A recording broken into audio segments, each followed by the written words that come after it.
Assalamualaikum warahmatullahi wabarakatuh. Kenalkan saya Amal Mubajain.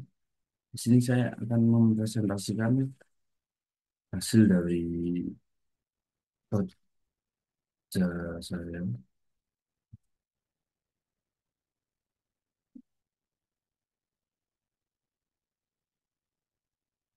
Assalamualaikum warahmatullahi wabarakatuh. Kenalkan saya Amal Mubajain. Di sini saya akan mempresentasikan tugas dari mata kuliah Geografi Ekonomi Industri. Di sini ada tema industri dan perubahan ekonomi wilayah. Dan sebelum masuk ke materi, ada pertanyaan. Mengapa setiap wilayah memiliki perekonomian yang berbeda-beda dan apa faktornya? Sini ada jawaban singkat mengenai pertanyaan di atas. Yaitu, setiap wilayah memiliki perekonomian yang berbeda-beda karena berbagai faktor yang mempengaruhi cara suatu wilayah berproduksi, mendistribusikan barang dan jasa, serta memperoleh pendapatan dan masuk ke dalam bab lokasi industri. Teori lokasi industri berasal dari Jerman pada abad ke-19 yang memiliki asumsi sebagai manusia ekonomi yang ingin memaksimalkan profit dan keputusannya tidak dipengaruhi oleh faktor sosial dan budaya. Dan ada dua subbab mengenai lokasi industri.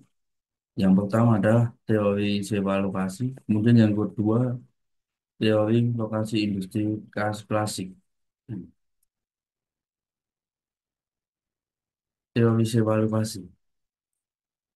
Teori sewa lokasi mengacu pada prinsip-prinsip yang dikemukakan oleh Kontunen pada tahun 1826 yang mengembangkan model penggunaan lahan pertanian menunjukkan bahwa jarak dari pasar dapat menjelaskan variasi penggunaan lahan.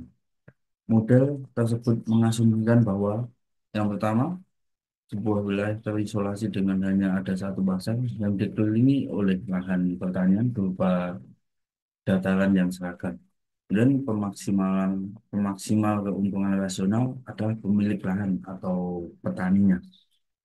Dan yang ketiga, ongkos transportasi yang sebanding dengan jarak.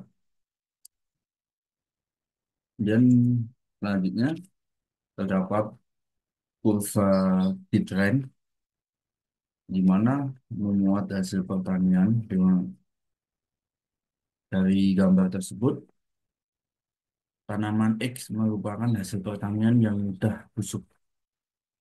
Contohnya seperti cabai, tomat, dan lainnya. Dan tanaman Z merupakan hasil pertanian yang tidak mudah busuk. Jika dilihat dari kurva, tanaman yang menghasilkan pendapatan tinggi tetapi mudah rusak, maka kurva Bittrand akan curam. Sedangkan jika tanaman menghasilkan pendapatan yang rendah tetapi mudah diangkut dan tidak mudah busuk, dengan kata lain transportasinya relatif mudah, maka kurvanya akan datar. Dan subbab 2 ada teori lokasi industri klasik. Teori lokasi industri klasik ini memiliki tujuan untuk mengidentifikasi lokasi termurah untuk produksi.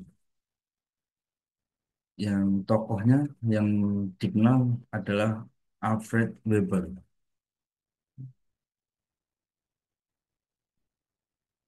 yang mengemukakan lokasi termurah untuk produksi. Di sini prinsipnya masih diterapkan secara luas karena operasi mereka dianggap memiliki keuntungan yang tinggi, di mana pabrik berada di suatu tempat antara lokasi dan pasar dengan memperhitungkan upah dan biaya transportasi bahan mentah ke pabrik, kemudian biaya transportasi produk jadi ke pasar yang mengasumsikan bahwa bahan baku yang dibutuhkan hanya tersedia di lokasi tertentu dan pasarnya juga sudah ditentukan oleh pelaku usaha. Contohnya, pabrik industri ekstraktif, antara lain seperti tambang dan lainnya, atau masuk kayu. Yang kedua ada industri dengan hasil barang mudah rusak atau tidak tahan lama, seperti pabrik roti dan lainnya. Mungkin sekian presentasi dari saya. Apabila ada salah kata, mohon maaf yang sebesar-besarnya. Terima kasih. Wassalamualaikum warahmatullahi wabarakatuh.